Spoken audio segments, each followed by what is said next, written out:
Have you ever looked someone in the eyes and felt like your soul was being drained? Like your reality was being bent, twisted, and spun into something unrecognizable? What if I told you that the feeling isn't just in your head, and what you're really experiencing is something Carl Jung warned us about nearly a century ago?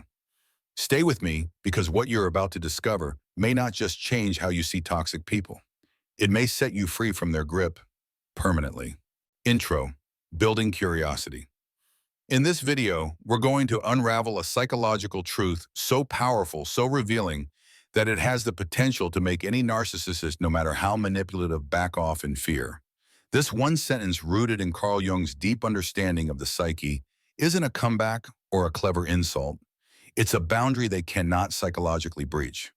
But before we get to that sentence, we need to understand why it works.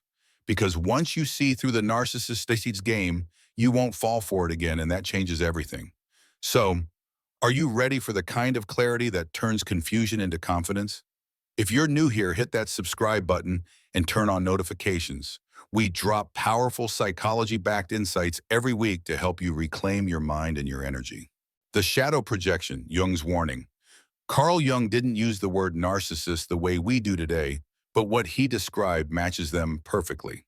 According to Jung, when you feel like someone is feeding off your pain, draining your spirit, and twisting your thoughts, you're likely witnessing what he called a shadow projection.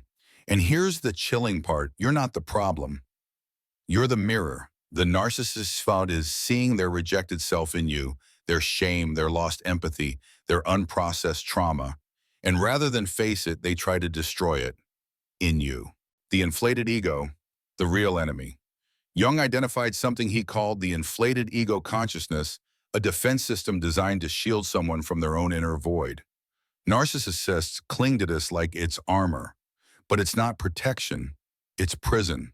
That's why they seek out people like you, people with empathy, authenticity, and emotional depth. Why? Because being around someone real forces them to confront how fake they've become, and that terrifies them. So instead of looking inward, they launch psychological warfare outward. Confuse, control, validate, repeat. The persona mask, a house of cards. Here's where things get deeper. Jung said that narcissists are obsessed with maintaining what he called a persona, a false identity that looks perfect on the outside but is hollow inside. Everything they do is meant to protect that mask. They crave control not because they are powerful, but because they're terrified. They seek validation not because they are confident, but because they're falling apart inside. And they weaponize confusion because a person who doubts themselves is easier to dominate. Imagine being trapped in a fog where every word, every glance, every conversation feels like it's meant to make you doubt your reality. That's what Jung called psychological fog, a deliberate blurring of truth and illusion. The solution: conscious detachment. Now here's where things shift. Jung made a discovery that cuts through all this manipulation like a blade through fog. He called it conscious detachment. What does that mean?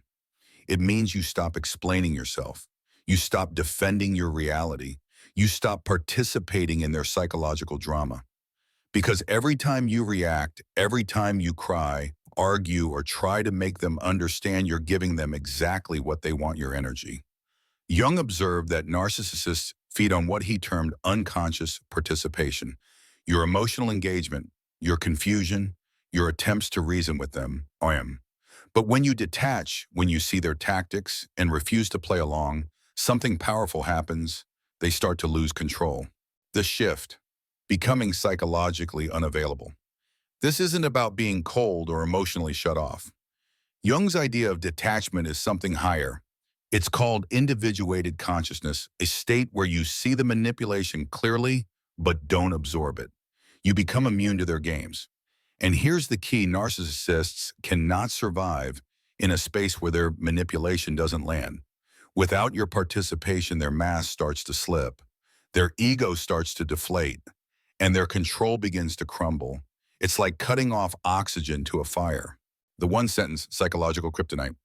Now, the moment you've been waiting for. Jung discovered that there's one sentence that completely disarms a narcissist. It's not aggressive. It's not emotional. It doesn't trigger a fight. Instead, it draws a line in the sand, a boundary they cannot cross. And the sentence is, "I'm not available for this conversation." Simple, right? but psychologically devastating. Why? Because it denies them the one thing they need most, your unconscious participation. That sentence breaks the cycle of manipulation. It ends the circular arguments. It disrupts the emotional entanglement Jung called the participation mystique, the invisible rope that keeps you tethered to their twisted reality. When you say it calmly, firmly, you're doing something radical. You're saying you don't get to define my reality anymore. Wrap up empowerment. This is how you begin to reclaim your power. By withdrawing your emotional energy, refusing to explain yourself, and standing firm in your truth, you become someone narcissists can't manipulate and can no longer control. And that's what Jung believed was the ultimate form of freedom, psychological independence. So next time someone tries to twist your words, confuse your mind, or make you question your reality, remember Jung's wisdom. Remember that you don't have to fight, you don't have to explain, you don't even have to argue. All you have to say is, I'm not available for this conversation. And just like that, you're free. So remember that one powerful sentence, I'm not available for this conversation. It's more than just a line, it's a boundary. And for narcissists on, boundaries are like sunlight to a vampire. They reveal the truth and they burn. Why it works? The void they can't escape. Here's the real reason this sentence works. According to Carl Jung, narcissists rely on your emotional engagement like oxygen. Your reactions, even your pain, are fuel for the false reality they've created to avoid facing who they really are. Without your participation, something terrifying begins to happen. They are forced to face what Jung called their shadow emptiness. Let that sink in. Behind their confident mask, beneath their controlling behavior, there's a deep psychological void, a hollow space inside that they've been running from their entire lives. Jung described this as the shadow, the disowned, repressed parts of the self that live in darkness, out of sight and out of mind. And when you say, I'm not available for this conversation, you don't just disrupt the surface, you hit them where it hurts, right at the core of their false identity. This phrase works so well because it's not emotional. It's not an accusation. They can't argue with it. They can't twist it. They can't use it to play the victim. Wait, because it doesn't challenge their ego directly. It simply asserts your right to peace. It's a clean, clear boundary. And as Jung brilliantly observed, boundaries are psychological kryptonite to narcissistic manipulation. But here's the catch, why it escalates. Now, before you get too comfortable, here's Jung's warning. They will escalate. At first, it may feel like things are getting worse, not better. They'll accuse you of being cold, distant, avoidant, or not who you used to be. And that's exactly how you know it's working. Carl Jung predicted this response with chilling accuracy. He called it shadow projection intensification. In simple terms, the moment they sense they're losing control over you, they double down. The manipulation becomes sharper, the guilt tripping stronger, the gaslighting more frequent. But according to Jung, this escalation is proof that your boundary is effective, because what you've done is disrupt their psychological homeostasis, the fragile balance they need to keep their false self intact. Without your cooperation, the illusion begins to crumble. And what replaces it? Something they fear deeply, what Jung called ego deflation, anxiety, a panic that sets in when the narcissist starts to feel the weight of their authentic wounded self. That's the self they've spent years avoiding, and you, by stepping away, are forcing them to feel it. The power of consistency, the key to breaking free. But here's the beautiful part. Jung discovered something remarkable. If you consistently maintain this boundary calmly, clearly, and without emotional entanglement, something profound happens inside you. It's what Jung called psychological individuation. Every time you repeat that one sentence, I'm not available for this conversation, with calm resolve, you're not just setting a boundary. You're reclaiming your psychological independence. You're strengthening your authentic self. You're taking your energy back. And narcissists, they start to feel it. At first, they may try new tactics, manipulation from another angle, a new guilt strategy, a dramatic plea, but eventually they come to a powerful realization. They can't get in. They've lost access. Jung called this breaking the projection hook, their ability to entangle you in their twisted, distorted version of reality. And when that hook no longer lands, you're free. A declaration of inner power. Jung's deeper insight. To Jung, this sentence wasn't just a boundary, It was a declaration of psychological sovereignty. You're not just saying, I'm done talking. You're saying my energy is no longer available for your chaos. My peace is not up for debate.